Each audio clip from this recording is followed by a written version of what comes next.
So, so maybe you can, yeah. So maybe you can consider when you teach them oral communication, maybe you can consider asking them to use it in engineering modules to present or maybe to write reports. No, communication. When we talk about communication, it's not only about talking oral. Okay, it can cover all components. Huh? Mm.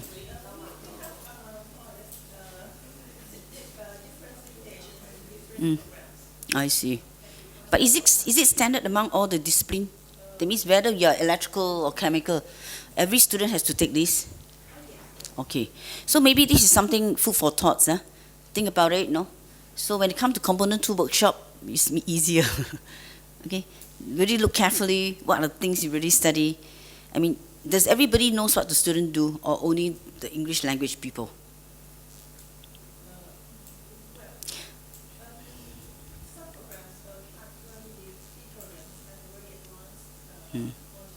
Mm. The petroleum.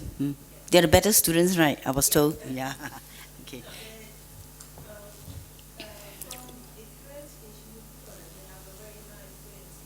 Do you want to talk to Mike?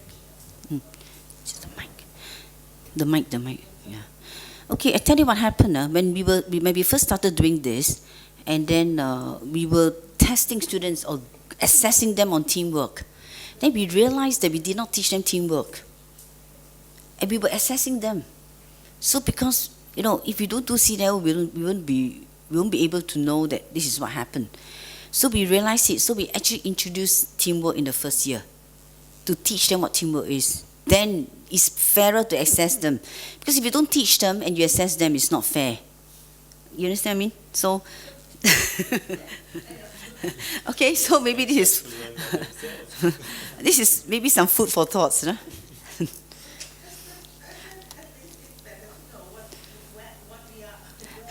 Yeah, so maybe this is, you ask yourself the questions, no, the things. So this is what we discover as well. So we introduce teamwork, and then when you ask, okay, another thing also, the students, even our media of English, our media of communication is in English, but when they come to third year, when we ask students to write projects, my God, it's like the projects they can't really write. So we spoke to the English language department and said that, when you give the student the projects on written communication, can you also teach them how to write reports? So there's a lot of communication going on between the engineering school and the language schools. Okay?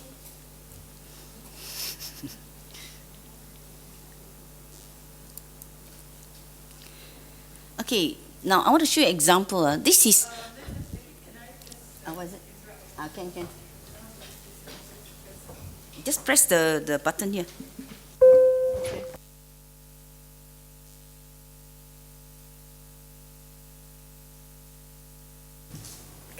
Two skill sets, as Linda keep referring to, in the CDIO syllabus. Okay, so one skill set is on communication skills.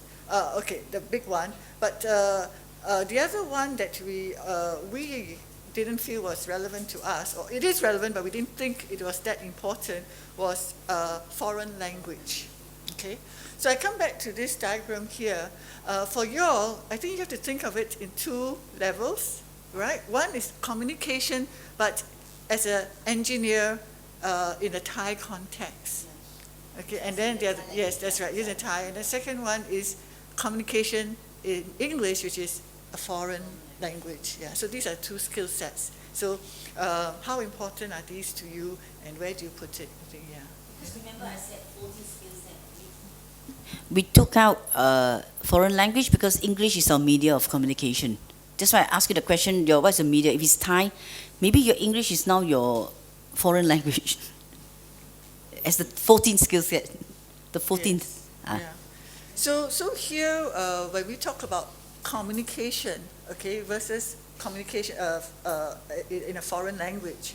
So communication itself is a key part, as some of you mentioned this morning, of being an engineer in Thailand itself also. Yeah, so what does that look like? And what are we doing to nurture and to explicitly make students aware what good communication is as an engineer? Okay, now this brings us to another point. Who will teach them what is good communication as an engineer? Who is the best person to teach them that? Is it the language teacher or is it the engineer faculty? Okay. Which one do you think is the best person to tell or to nurture a good engineer and a good communicator? Engineering communicator. Because in the poly, most of the discipline were taught by engineers themselves. But our language course was actually taught by the language department, the English language. And even though we speak English, we still have a lot of problem with English. So, yeah. So we come back to the thoughts. question, who is the best faculty to develop good communicators, good engineers and communicators? You know? That's one struggle that around the world we tend to say, the language teacher teach that. But, I think we should be aware that you are the role models for your profession. And you would know what good communication in engineering looks like. Not someone who has learned literature and teaches English language. Yeah? I think you have a more unique problem. Because your media of communication is in Thai. So that's why you got to, I think you got a tougher job. Because ours is in English, so it's easier. Okay, and in Singapore, like especially Singapore Polytechnic students, the command of English is okay, so that's why you still need to. Okay, so maybe bear this in mind what she says. Okay, because I don't know whether you have something like that in Thai, where you teach students how to communicate. Do you have something like that? Communication has how you communicate with people. Do you have something like that, but in Thai language rather than English? I don't know about the other programs, but in the mechanical engineering, we used to have one classes that with the workshops. However, it was taken out in the last revisions and taken and with the English replacement. Okay. Oh, okay. So that's fine. That's quite fine because remember in the morning we talk about having dual purpose, a dual impact. So while you're teaching the technical knowledge and skills, how can you then build this in so that you have dual impact to both nurture them to be engineers and good communicators? Yeah. So as Linda said, we do build it into our technical subjects, like chemical engineering. Before they start on their project, they know they're going to work in groups. We introduce to them what teamwork looks like, getting them to understand that, just putting you in groups doesn't mean it's team. Yeah, you have to go through a process, you have to have common goals and so forth, and they work through the whole process. Then only the next week they start on their project where they work together as a team. It's actually up to you. This is one way. This is chemical engineering, they build it in. But for mechanical engineering, we make it as a separate separate course. So again, you have to make the decision. Because if there's too many modules, too many courses, you can't afford to have any more, then this is how you infuse. Okay? There are more than one way of doing. Okay, so any more questions on this? Okay, if not, I'll move on. Okay, I just wanted to show you this, one example. GY will show you more example of introduction. This is standard 4 introduction to engineering. Okay, but I'm also using standard 3. Why I say that? Because if you look at the middle part, at the end of the day, the student actually have to build a sport car. But this sport car has no electrical parts. It's by gravity. So on the right hand side, the skill set, the student was taught in one of the subjects. It used to be ideal, but now it has changed. But this is the example, but it has changed since then. Ideal module where the student actually design the body. And then we also teach the student how to do that workshop practices. So instead of machining something which is useless, now they are doing something which is meaningful. Okay, so this is one of the major change that we introduced. So it's very meaningful now because they do something which, if you look at this, it's a racing car. They have the body and the chassis. So the top left-hand corner, the body is done in one module, and the chassis is done in another module. Okay, so this is already we are talking about integrating curriculum. And also when the student draw the parts, they have to learn in another course which is called AutoCAD. So this is also how I use. So I'm infusing teamwork, communication, his skill set, and then as well as different modules, the skill learned from another modules, we call modules, sorry, I keep saying modules, it's actually courses, and how you infuse it into the main course. And at the end of the day, we have a competition to make it more exciting. This is for Introduction to Engineering. Okay, wait, hang on. I want to show you a video.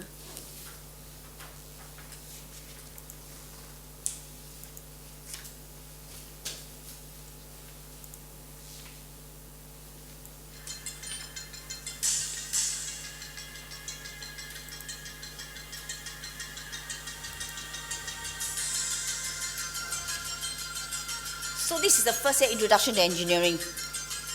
So at the end of the you see the faces on the students.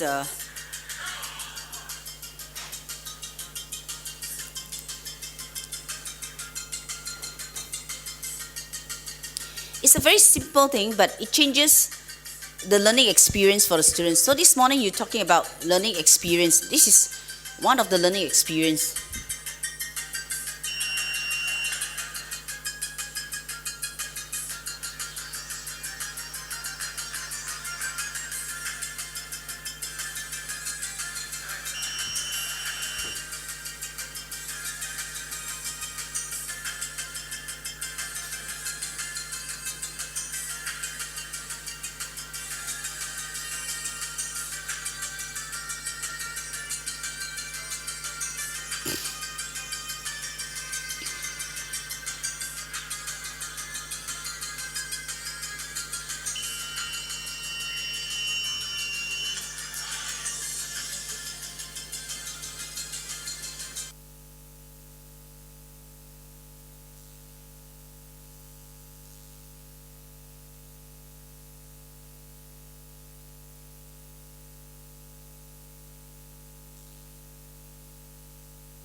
SDR is related to the attitude, knowledge, and skills. Wonder if it's comparable. Yeah, because you see, when the student do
when we test the students, okay, there are 5 students in the group.